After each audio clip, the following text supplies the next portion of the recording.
धर्मीय समाज रे विश्वास अविश्वास और अंधविश्वास संपर्क रे आलोचना चक्र।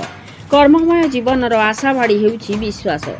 सुंदरगढ़ लेखक सान्मुख्य एवं मधुसूदन पाठागार मिलित आनुकूल्य मासिक आलोचना आसर गल्प पाठ और सारस्वत कविता पाठोत्सव कार्यक्रम छेंडस्थित मधुसूदन पाठागार ठारे अनुष्ठित हो जाइछि।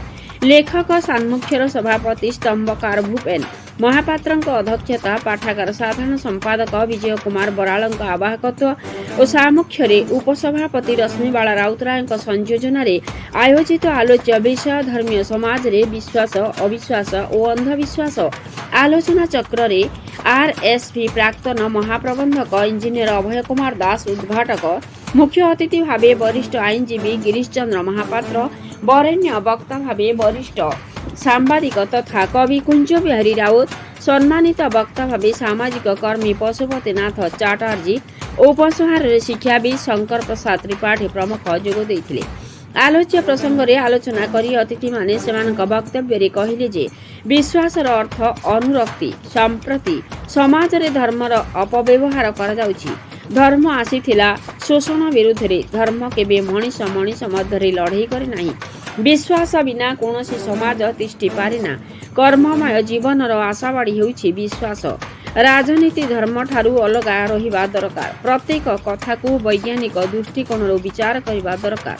शिक्षा को सुव्यवस्थित करागले अंधविश्वास दूर होई पारिबो बोली एही आलोचना चक्र रे मत प्रकाश पाइथिला। प्रारंभ रे सभापति श्री महापात्र अनुष्ठान आभिमुख्य और आसंता मासरे हेबाकु थिबा वार्षिक उत्सव संपर्क रे सूचना प्रदान करथिले। पुनी प्रतिभा देवराज बलंक गणेश वंदनारू कार्यक्रम आरंभ कर जायतिला। द्वितीय पर्याय गाल्पिक अजय कुमार महांती और सुमित्रा बारी गल्प पाठ करथिले।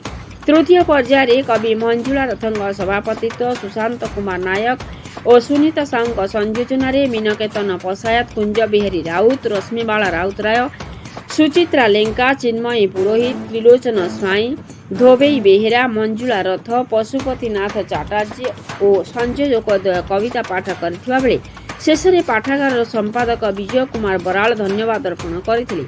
এই कार्यक्रम सर्वश्री बलराम दास जयश्री दास देवेंद्र कुमार बल डॉक्टर प्रभाकर नायक राखाल महांती सूर्यनारायण पंडा रघुनाथ दास सुरेश पाणी ब्रजकिशोर पाणी अन्नपूर्णा षडंगी अंगुरबाल परिडा गीताराणी बेहेरा ज्योत्स्नाराणी राय चंद्रकांति पात्र तृप्तिमयी नायक हितवास प्रधान प्रमुख उपस्थित रही कार्यक्रम परिचालन में सहयोग करथिले। Kunj Bihari राउतଙ୍କ report मसिया news. आपण मसिया न्यूज यूट्यूब चैनल को सब्सक्राइब कलेनी कि जदि करिना हंती एबे करिनियंतु। एहा सह मसिया न्यूज रो फेसबुक पेज को और ट्विटर को फॉलो करंतु। ता सह मसिया न्यूज रो ऐप आसी गलानी निज मोबाइल रो प्ले स्टोर रो डाउनलोड करनियंतु। जय जगन्नाथ। एई सब करू बहुत लोक जाउछन्ते आमे जिवु बहुत लोक या करछन्ते ठाकुर किए विश्वास करिवो न करिवो कथा এটা ন্যস্ত স্বার্থে পরিণত করি লোকଙ୍କୁ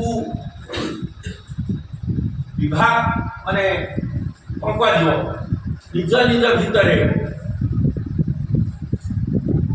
লড়াই করে এবং নির্বাচনে এମାନଙ୍କୁ প্রয়োগ করি নির্বাচনକୁ অস্ত্র রূপে ব্যবহার করা এই ସବୁଠାରୁ শূন্য। ତେଣୁ ମୁଁ କହିବି ସମସ୍ତେ ଏ ସବୁ ବିରୁଦ୍ଧରେ ଚେଷ୍ଟା କରିବା ଦରକାର। ମୁଁ କୁଞ୍ଜ ବିହାରୀ ରାଉତ ଆଜି ସୁନ୍ଦରଗଡ଼ ଲେଖକ ସମୁକ୍ଷର जो मासिक आलोचना चक्र मुख्य वक्ता भाव जोग देइथिली। एथिरे आज थिला धर्मीय समाज रे विश्वास अविश्वास और अंधविश्वास ए संपर्क में व्यापक भाव में आलोचना है। सहरर विशिष्ट व्यक्ति माने यही कार्यक्रम में जोग दे ए विषय को पुंखानुपुंख भाव आलोचना करथिले। आउ ता सहित गल्प पाठ और कविता पाठोत्सव कार्यक्रम होता। यही कार्यक्रम में मधुसूदन पाठागार समस्त कर्मकर्ता और आमर सुंदरगढ़ लेखक सामुख्य जिते जन अच्छा कर्मकर्ता समस्ते सहयोग करते। यही उत्सवटी आज बेस महार्घ्य और बहुत संवेदनशील सह खूब सुंदर भाव में संपादित हो समस्त को कृतज्ञता ज्ञापन कर नमस्कार। ନିର୍ଦ୍ଧୁମ ଖରା ବେଳଟାରେ ଆଚ୍ଛନ୍ନ ମନକୁ ହାଲକା କରିବାକୁ ବସିଥିଲା ବେଳେ ଡାକବାଲାର ଡାକରାରେ ପ୍ରକୃଷ୍ଠିତ ହୋଇ ଦରଜା ଖୋଲିଲା ବେଳକୁ ବଢ଼େଇ ଦେଲା ସେ ଚିଠିଟିଏ ମୋ ହାତକୁ। ପ୍ରେରକର ନାମ ଦେଖି ମନଟା କୁରୁଳି ଉଠିଲା, କାରଣ ବୋଉ ମୋର ଚିଠି ଦେଇଥିଲା। ଚିଠିଟିକୁ ଜାବୁଡ଼ି ଧରିଲି, ଠିକ୍ ବୋଉର ପଣତ କାନିଗଲି। ଚିଠିର ମିଠା ମିଠା ବାସ୍ନା ପୁରୁଣା ଦିନକୁ ମୋତେ ଫେରାଇ ନେଉଥିଲା। ଯେଉଁଦିନ ମୁଁ ତାକୁ ଗାଁରେ ଛାଡ଼ି ସହର ଆସିଲି, ପଛରେ ଛାଡ଼ି ଆସିଲି ନିବିଡ଼ତା, ଅକପଟ ସ୍ନେହ, ପଛରେ ଛାଡ଼ିଲି ଶାଗ ଭଜା, ବଢ଼ିଚୁରା, ଚୁନା ମାଛର ବେସର, ଆଉ ସବୁଠାରୁ ପାଚିଲା ବାରରେ ତାର ଲାଲ ଟହ ଟହ ସିନ୍ଦୁର, ଆଉ ତା ନିରିମାଖି ମୁହଁରେ ଶୁଖିଲା ହସର କଦମ୍ବ ଫୁଲ। କଥା ଦେଇଥିଲି ଶୀଘ୍ର ଫେରିବାକୁ, ମାତ୍ର ସହର ପ୍ରେମରେ ପଡ଼ି ଭୁଲିଗଲି ବୋଉର ସ୍ନେହକୁ। ବେଳେ ବେଳେ ମନେ ପଡ଼ିଲା ବି କର୍ମର ତାଡ଼ନା ଆଉ ଘରଣୀର ତେରଛା ଚାହାଣୀ ମୋ ପାଦ ଦୁଇଟିକୁ ଜାବୁଡ଼ି ଧରୁଥିଲା। ତେବେ ବି ବେଳେ ବେଳେ ବୋଉ କଥା ଭାବି ଆଖି ଦୁଇଟି ମୋର ଆର୍ଦ୍ର ହୋଇଯାଉଥିଲା। ମନେ ପଡ଼ୁଥିଲା ତା ବ୍ୟାକୁଳତା ମୋ ପାଇଁ, କିପରି ସବୁ ଦୁଃଖକୁ ପିଇ ସେ ଖୁସି ବାଣ୍ଟିଥିଲା। ମୁଁ ଜାଣେ ସେ ମୋ ରାସ୍ତାରେ କଣ୍ଟା ହେବନି ବୋଲି ସେ ଲୁଚେଇ ଦେଇଛି ତାର ଦୁଃଖ, ତାର ଏକଲାପଣକୁ ଡଙ୍ଗାଟିଏ କରି ଭସେଇ ଦେଇଛି ନଦୀର ଅନୁକୂଳ ସ୍ରୋତରେ।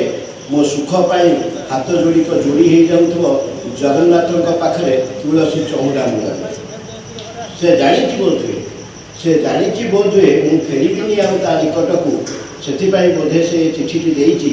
ଦୁଃଖ, ଲୁହ, ଖୁସି, ଆବେଗ, ଫେଣ୍ଟା ଫେଣ୍ଟି ଶବ୍ଦ ଗୁଡ଼ିକ ସବୁ ଝାପ୍ସା ଦିଶୁଛି, ତଥାପି ଚିଠିଟି ମୋତେ ମହମହ ବାସୁଛି। ଠିକ୍ ଯେପରି ପ୍ରଥମ ବର୍ଷାର ସହ ମାଟିର ସ୍ପର୍ଶ ଅବା ମନ୍ଦିରର ସନ୍ଧ୍ୟା ଆଳତୀର ବାସ୍ନା ପରି, ସବୁ ଦୁଃଖ ପରେ ବି ସେ ମୋ ପାଇଁ ଶୁଖିଲା ଓଠରେ ହସୁଛି। ସେ ତ ମୋ ବୋଉ, ସମ୍ପର୍କର ଦୃଢ଼ ସେତୁଟିଏ, ମମତାର ପ୍ରତିମୂର୍ତ୍ତିଟିଏ। କର୍ତ୍ତବ୍ୟର ଦ୍ୱାହି ଦେଇ ଯେତେ ପ୍ରତାରଣା କଲେ ବି କୃଷ୍ଣମାନଙ୍କର ବିଶ୍ୱାସଘାତକତାକୁ ସ୍ନେହ ବାଣ୍ଟୁଥିବା ରଙ୍କୁଣୀ ମାଆଟିଏ ବା ବୁଝିବ କେମିତି? ମୋ ବୋଉ ଦେଇଛି ଚିଠି ଦୂରୁ ବହୁଦୂର ଗୋପପୁର ଦ୍ୱାରିକାକୁ। ଝିଲିମିଲି ଉଆସ ତୁଳିତଳ୍ପ ଖଟ ପଲଙ୍କରେ ଶୋଇଥିବା ନିଦ୍ରିତ ପୁଅକୁ ମୋ ବୋଉ ଦେଇଛି ଚିଠି। ଡାକିଛି ସେ ଫେରନ୍ତା ଡାକକୁ। ମୋ ବୋଉ ଦେଇଛି ଚିଠି, ଚାହିଁଛି ସେ ମୋ ଲେଉଟା ବାଟକୁ। ନମସ୍କାର, ଧନ୍ୟବାଦ।